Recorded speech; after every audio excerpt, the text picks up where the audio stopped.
그리고 조선주 중에서는 저는 이제 한국조선해양을 좋게 보는 게 대부분 제가 다 읽어봤거든요. 공통적인 건 4분기부터는 다 좋아진다. 좋아진다.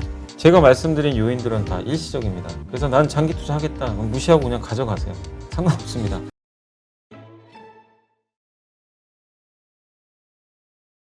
그래서 사실 애널리스트의 보고서를 보고 지금 사업이 돈을 잘 벌고 있는지 그리고 앞으로가 어떻게 될 것인지 애널리스트의 맞아요. 어떤 분석 이게 참 중요할 것 같다는 생각이 맞아요. 들어요. 예. 네, 하여튼 잘 참고해서 앞으로 어떤 기업, 그러니까 지금 보유하고 있는 기업들의 실적이 어떤지 그리고 또 추가로 매수할 만한 기업이 어떤 기업들이 있는지 한번 잘 네. 확인하시는 기회로 잘 삼으셨으면 좋겠네요. 일단 아까도 잠깐 말씀하셨지만 포스코 네네. 상당히 실적이 좋았잖아요. 네네. 그런데 또 반대 사이드에서는 지금 피크아웃에 대한 논란이 있고요. 철강주 지금 사야 되냐? 근데 철강주가 또 조선주하고 또 연결이 된단 말이죠. 네. 그러니까 철강주와 조선주 지금 매수를 해도 되냐? 아니면 지금 정리를 해야 되냐? 이게 좀 말이 많은데 어떻게 보세요? 저는 사야 된다고 봐요. 왜냐하면 이제 철강조선이 업황이 앞으로 구조적으로 좋아지느냐 안 좋아지는, 그러니까 그냥 지금 실적이 일시적이냐 이걸 봐야 되는데, 먼저 철강주부터 말씀을 드리면 철강이 사실 탄소 국경세의 최대 피해 업종 중에 그렇죠. 하나잖아요. 그래서 비용 부담이 있는데, 다만 그건 2026년부터고 그 안에서 오히려 철강 가격은 올라갈 가능성이 굉장히 높아요. 왜냐하면 첫 번째로 수요가 많아요. 전 세계가 아마 인프라 투자 계속할 겁니다. 철강 수요 늘어날 수밖에 없어요. 그리고 철강이 주로 들어가는 데가 어디죠? 건설, 그다음에 자동차, 배. 이 세 개 다 업황이 다 좋아요. 그러니까 이 전방 산업이 좋은데 철강 수요가 앞으로 안 좋아집니다. 이거는 사실은 말이 안 되는 얘기죠. 그러면 건설, 조선, 자동차도 앞으로 안 좋아지니까 얘네들 다 팔아야 돼요. 사실 엄밀히 따지면. 네. 근데 이쪽 사이클 지금 좋잖아요. 네. 조선도 수주 잘 되고 건설, 자동차 마찬가지. 수요도 걱정할 필요가 없고요. 거기다 공급이 또 하나의 이슈인데 중국이 상반기에 공급을 안 줄였어요. 오히려 증가했더라고요. 자기네가 줄인다고 해놓고. 근데 어쨌든 이제 하반기에는 강력하게 규제를 한다라는 그런 얘기가 나왔더라고요. 그러면은 상반기에 못 줄인 것만큼 하반기에는 굉장히 많이 줄일 겁니다. 그렇게 되면 당연히 공급이 이제 중국에서 인위적인 어떤 규제를 통해서 줄 수밖에 없고, 그리고 앞으로 공급이 계속 줄 수밖에 없는 게 철강 이제 고로 공장이라고 하는데 거기에 코크스 석탄 넣고 이제 철광을 이제 만드는 거, 철광석 같은 거를 이제 철로 바꾸는 이제 장치라고 보시면 좋겠는데, 그게 석탄 발전이다 보니까 너무 이산화탄소가 많이 나와요. 근데 이게 탄소 배출이 많으면 이제 페널티가 부과되니까 결국엔 생산량을 줄일 수밖에 없어요. 그 공정으로는. 그러면은 역시 이것도 공급 가행이 해소되면서 공급이 줄면 가격 올라가거든요. 근데 포스코는 친환경 공법을 도입한다고 하더라고요. 예, 앞으로 도입해가지고 탄소 배출 한번 줄여보겠다. 이런 얘기를 또 했거든요. 그래서 포스코한테 되게 유리한 저는 구도로 가고 있다고 봐요. 그래서 공급 줄고 수요 기반 탄탄하고 PER 여전히 뭐 6배? 이 정도밖에 안 되고 3분기 실적도 2분기보다 더 좋다는 얘기가 있어요.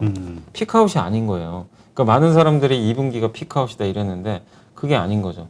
그 오해가 해소되면서 주가 흐름이 최근에 좋은 것 같습니다. 그래서 포스코에 대해서는 여전히 긍정적인 시각, 저는 개인적으로 좀 비중 확대해야 된다는 의견에 변함이 없고, 조선주도 저는 좀 여전히 괜찮다고 생각하는 게, 일단 주가가 먼저 매를 맞았어요, 사실은. 왜냐하면 조정을 받았죠. 먼저 받았던 이유가 수주는 너무 잘 되는데 많은 분들이 좀 의아했던 게, 아니 매일 수주가 이렇게 잘 나오는데 주가가 계속 빠졌거든요. 그게 결국엔 후판 가격, 배를 만드는 이제 그 철강이죠. 예. 그 가격이 너무나 많이 올라가다 보니까 배를 만들 때 원가 부담인데, 그 수주를 할 때 그 후판 가격을 어느 정도 올라갈 거를 가정을 해가지고 계약을 맺는 건 사실 아니거든요. 그렇죠. 아니다 보니까 스팟 가격, 이제 그때 그 후판 가격을 그냥 비용에 바로 전가를 시켜요. 근데 한국조선해양에서 딱 봤더니 지금 수주를 해놨는데 내년 상반기까지 후판 가격이 좀 올라갈 걸로 본 거죠. 이 정도까지. 근데 그거를 비용을 미리 충당금을 쌓아버린 거예요. 이 정도 우리 손해 볼 것 같습니다. 배를 건조는 해야 되는데, 그러다 보니까 이게 이제 악재로 생각이 되면서 막 8천억 적자가 나왔잖아요. 그렇죠. 예, 그래서 주가가 이제 곤두박질 쳤는데, 근데 되게 아이러니한 게 8천억 나온 날 다음 날 주가가 급등해 버렸어요. 그러니까 되게 좀 재밌는 게, 그 엄청난 실적 적자에도 주가 올라가는 게 되게 좀 의아하긴 하지만 미리 반영을 해서 그렇습니다. 그리고 왜 올라갔느냐? 구조적인 게 아니잖아요. 후판 가격도 어느 시점에 꺾이고 그 다음에 한국조선해양은 좀 자신이 있는 것 같더라고요. 나중에 이걸 새롭게 수주를 받을 때 후판 가격이 올라가면요, 이 현대중공업이나 이런 데서 가격을 올려버릴 수가 있어요. 우리 조선 더 가격 더 봐야 되겠다, 더 받아야 되겠다. 이런 또 가능성도 있기 때문에 나중에 원자재 가격이 하향 안정화되면 조선주는 더 많은 실적을 낼 수 있죠. 실제로 2004년부터 7년 동안의 조선주 랠리 동안 후판 가격이 올라갔는데 주가가 초기에는 급락했다가 나중에 담에 꺼버렸어요. 그런 경우가 있었어요, 예전에도. 그러니까 지금도 좀 비슷할 것 같습니다. 그래서 조선주도 이미 그러니까 한마디로 이거죠. 지금이 최악이다, 실적은. 그러니까 더 나쁠 게 없다. 그래서 조선주도 저는 좀 개인적으로 좀 비중을 좀 늘려야 되는 섹터가 아닌가라고 좀 생각합니다. 그래서 사실 경기 민감주가 여러 개가 있지만, 그러니까 이게 맞다 안 맞다는 여러분들도 한번 스스로 한번 이게 한번 고민을 해보세요. 누구도 정답은 아니에요. 애널리스트가 정답도 아니고 저도 마찬가지입니다. 근데 그 논리를 보세요. 그 논리가 맞는지 안 맞는지 보시고 여러분도 한번 생각을 해보세요. 내가 조선주에 투자하고 있는데 그냥 아무 생각 없이 투자하시면 안 되거든요. 그렇죠. 내가 지금 왜 한국조선, 현대미폴 내가 지금 이 순간에도 왜 들고 있어야 되는지 그거를 한번 지금 한번 고민을 해보세요. 근데 나는 도저히 모르겠다. 그럼 지금 파셔야 돼요. 그러니까 왜 들고 있어야 되는지를 명확하게 판단을 하시고, 혹시라도 실적이 안 좋은데 이거 일시적인 것 같다. 그러면 오히려 더 매수할 수 있는 기회고, 반대로요. 일회성 이익이 나왔어요. 그럼 팔아야 돼요. 그렇지. 예, 그건 오히려 반대로 하셔야 돼요. 그래서 거기에 대한 고민을 좀 끊임없이, 누구도 정답을 알려줄 수 없지만 이런 방송이나 보고서를 통해서 한번 좀 참고하셔가지고 고민을 한번 해보시면 좀 보다 명쾌하게 결론을 내릴 수 있지 않을까라고 생각을 하고 있습니다. 네. 어떤 분이 현대중공업 지주에 대해서 질문을 주셨는데, 이 조선주 관련해서는 탑픽 한국조선해양인가요? 한국조선해양이 제일 난 것 같더라고요. 왜냐하면 이제 현대미포가 물론 제일 깔끔한데 현대미포는 좀 비싸다는 얘기가 있더라고요. 좀 많이 올라서. 그렇죠. 그래서 현대중공업 지주는요, 되게 매력은 있어요. 뭐냐면 현대중공업 지주가 갖고 있는 사업부가 현대 오일뱅크 정유회사. 정유회사가 이익의 한 80% 나온대요. 그러니까 한마디로 정유가 제일 중요해요, 사실은. 그 다음에 이제 밑에 한국조선해양 갖고 있고, 현대일렉트릭이라고 이제 전력 설비하는 업체, 또 현대건설기계하는 굴삭기 업체. 그러니까 이 회사 하나 사면 그냥 산업재 사는 거예요. 경기 민감주. 토탈에 사는 건데 되게 매력은 있어요. 근데 요새 왜 안 가냐면 유가가 좀 약간 흔들려서 그렇죠. 좀 그런 부분도 있고, 조선주도 실적 안 좋으니까 지주사 당연히 안 좋을 수밖에 없죠. 반영을 하니까. 근데 중고업 지주는 그 알짜 회사들을 다 갖고 있고, 거기에 현대오일뱅크도 아마 상장시킨다는 얘기가 있더라고요. 그래서 좀 매력이 있고, 그리고 조선주 중에서는 저는 이제 한국조선해양을 좋게 보는 게, 일단 주가가 많이 빠졌어요. 가격 매력이 있고, 그다음에 제일 걱정들 하시는 게, 실적도 실적인데 이제 실적이나 제가 수준은 다 설명드렸으니까 이쪽은 이제 걱정 안 하셔도 되는데, 제일 좀 우려되는 게 현대중공업, 이제 한국조선해양 밑에 현대중공업이 있고요. 현대삼호중공업이 있고, 현대미포조선이 있고, 대우조선해양이 있어요. 아직 인수는 못했지만 인수하겠죠. 근데 4개 계열사를 갖고 있어요. 그래서 중간 지주예요. 근데 현대중공업이 올해 상장하고 내년에 3호가 상장을 한대요. 그러면 또 얘기 나오잖아요. 지분 희석. 예. 그러니까 참 카카오는 그러면 왜 상장하는데 왜 올라갔냐, 막 이런 분들도 좀 계시긴 한데, 그러니까 이게 참 그런 거 보면은 좀 억울할 수도 있어요. 한국조선해양 굴뚝주와. 예, 굴뚝주와 참 그럴 수 있지만, 뭐 시장이 그렇게 반응하는 걸 뭐 어떻게 하겠습니까? 근데 그것 때문에 또 빠졌어요, 사실은. 너무 걱정하지 마시고, 그리고 한국조선해양을 뭐 주식을 다 던지는 게 아니잖아요. 현대중공업 상장한다고 일부 희석은 되지만 한국조선해양 하나만 사도 전 세계 빅4를 그냥 다 갖고 있는 거예요. 그렇죠. 한마디로 조선에. 그래서 조선 지주회사예요, 사실상. 그래서 그게 할인받을 이유가 저는 전혀 없다고 생각합니다, 솔직히. 한국에서 무조건 지주회사 그냥 할인시켜 버리는데, 왜냐하면 순수 지주회사잖아요. 그렇죠. 조선만 갖고 있는 다른 사업이 아니라.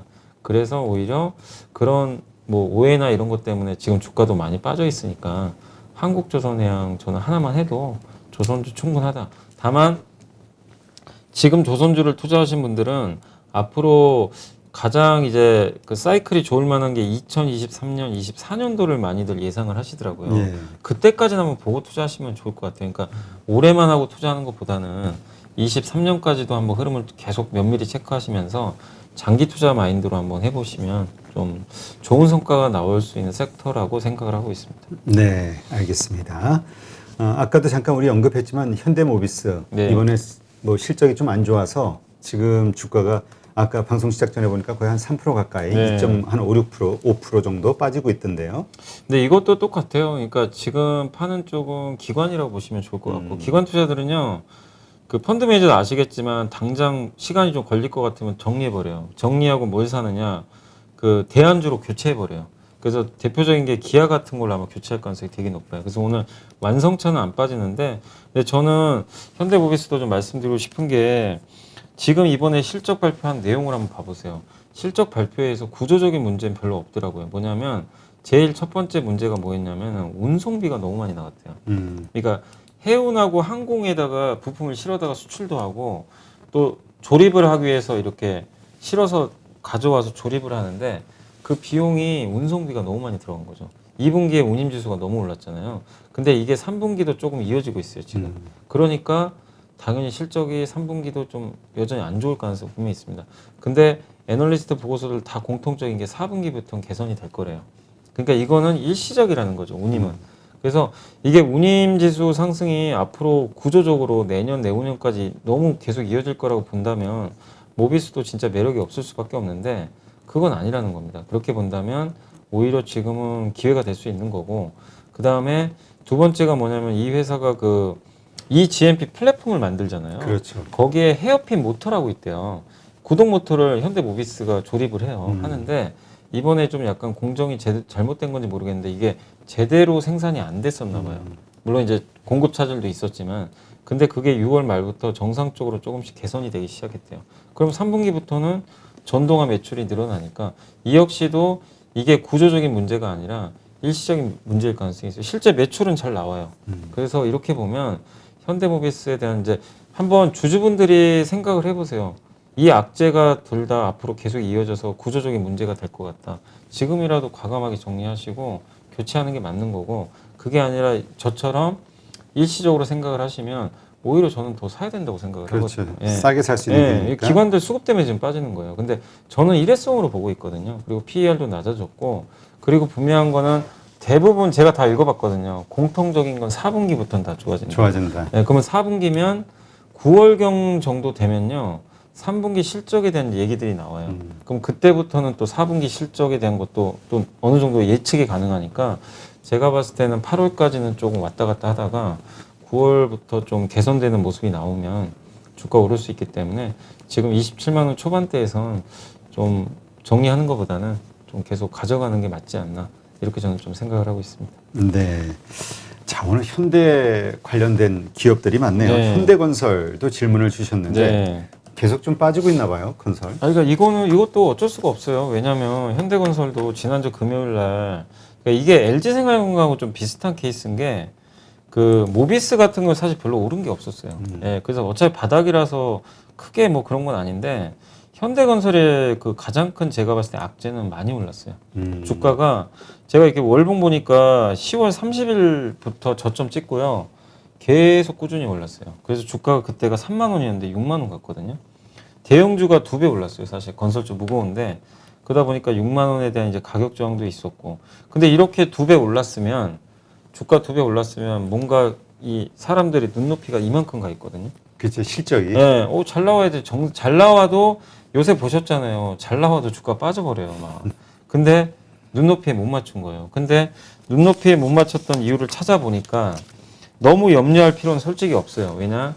일회성 비용이다. 예, 그게 본드콜이라고 하는 저도 이게 개념이 이런 게 있는지 저도 진짜 몰랐습니다. 근데 증권사 애널리스트 분이 적어줬는데 본드콜이 뭐냐면은 이게 싱가포르에서 어떤 도시를 하나 만드나 봐요. 개발을 하는데 거기에 뭐 오피스텔 아니 오피스 건물 뭐 아파트 같은 거 여기에 GS건설도 들어가 있어요. 같이 하는데 싱가포르 여기 발주처에서 야 너네 이거 잘못할 수도 있는 거니까 시공을 잘못할 수도 있잖아요. 그래서 그 이 이행 보증서를 그 계약을 맺어달라고 했나 봐요. 할 때 이행 보증이 뭐냐면 공사를 차질 없이 진행하겠다는 약속입니다. 그렇지. 그래서 누가 돈을 주느냐? 현대건설에 이제 약정을 맺은 금융기관이 보증을 해줘요. 이 금융기관이 그러면 싱가포르에서 바로 야 너네 잘못한 것 같은데 본드콜을 딱 요청을 하면 이 금융기관이 어딘지 모르겠지만 바로 돈을 쏴줍니다. 한 800억 돼요 그게. 예. 근데 800억 쏴서 이제 주는데 그 현대건설에 이제 구상권을 청구를 한대요. 예, 이 금융회사에서. 그러니까 현대모비스는 당연히 손실로 잡은 거죠. 그렇지. 나중에 이제 사고가 터졌을 때 내는 건데. 예. 그래서 지금 일단 잡아놓은 거예요.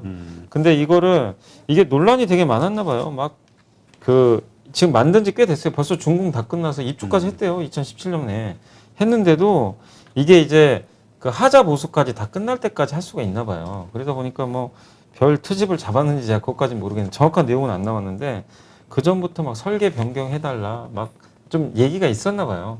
근데 거기에다 이제 클레임들이 계속 있었는데 향후에 이제 그 어떻게 결론이 날지는 아직 모릅니다. 이게 현대건설이 소송을 할 수도 있고, 그렇죠. 그리고 환입 받을 수, 그러니까 둘이 합의 보는 경우도 있대요. 옛날에 우리나라에서도 이런 경우가 몇 번 있었대요. 과거에도 중동하고 할 때. 그래서 대부분 그 합의해서 끝난 경우가 있대요. 그런 경우에는 돈이 다시 들어오잖아요.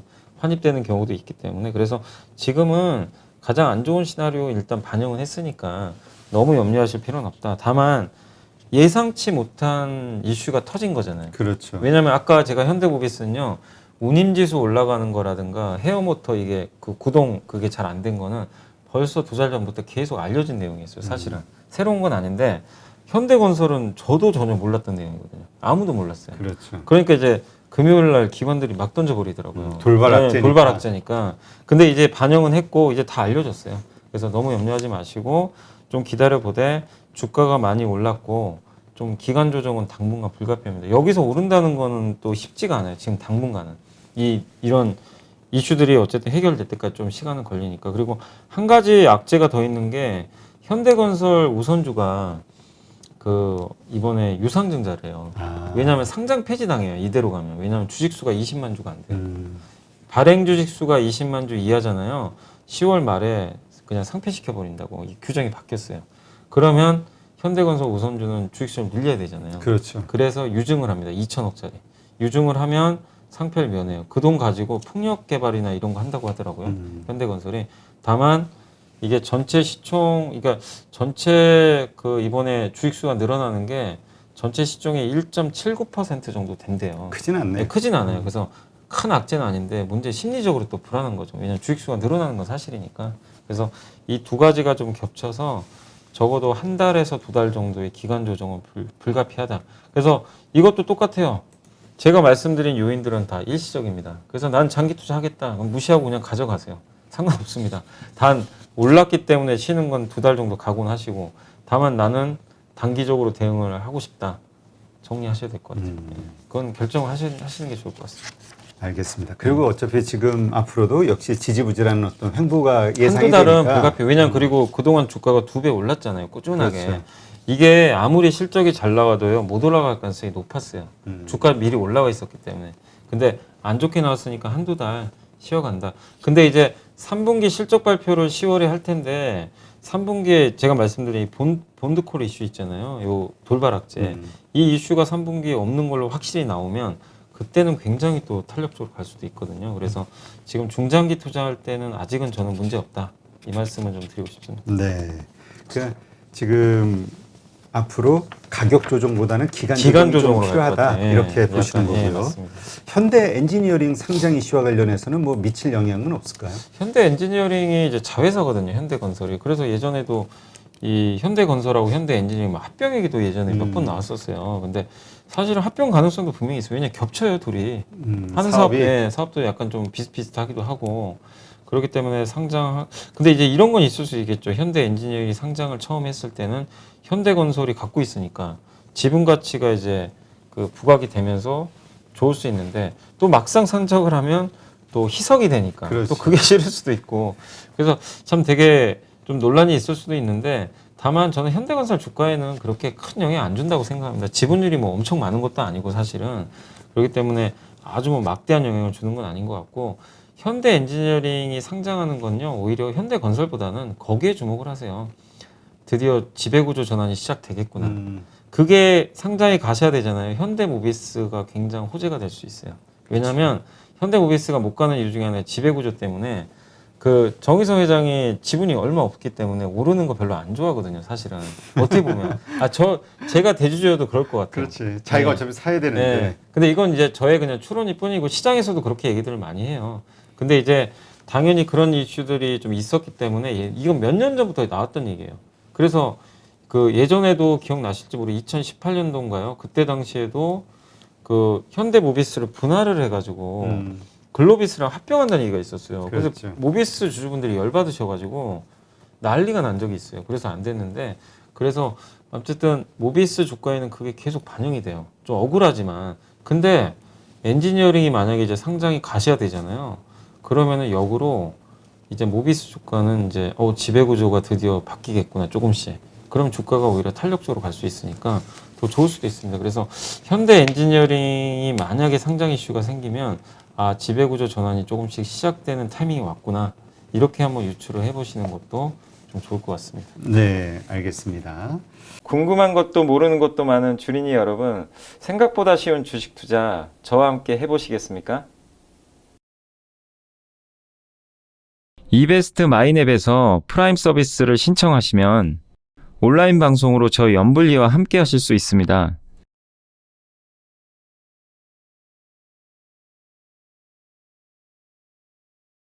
프라임 서비스를 신청하시려면 이베스트 마이넷 어플 설치 후 다이렉트 계좌 개설 메뉴에서 계좌 개설을 진행해 주세요.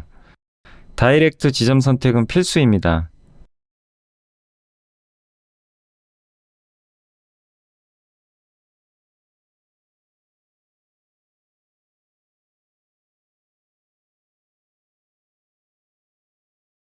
궁금하신 사항은 02-3779-8880으로 연락 주세요. 제가 여러분의 성공 투자를 끝까지 응원해 드리겠습니다.